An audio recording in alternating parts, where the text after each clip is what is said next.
ভারতের শীর্ষ ধনকুবের নীতা আম্বানির কন্যা ঈশা আম্বানি লাল গালিচায় হাজির হন একটি আমের ব্যাগ নিয়ে, যেটির দাম বলা হচ্ছে প্রায় 50 লাখ রুপির মতো, বাংলাদেশি মুদ্রায় 64 লাখ টাকার মতো।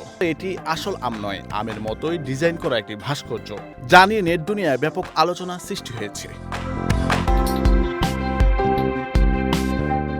ঈশা আম্বানির পরনে ছিল গৌরব গুপ্তার ডিজাইন করা শাড়ি এবং ভাস্কর্যের আদলে তৈরি করা কেপ, যেটা কারিগররা খাঁটি সোনার সুতো দিয়ে বুনেছেন।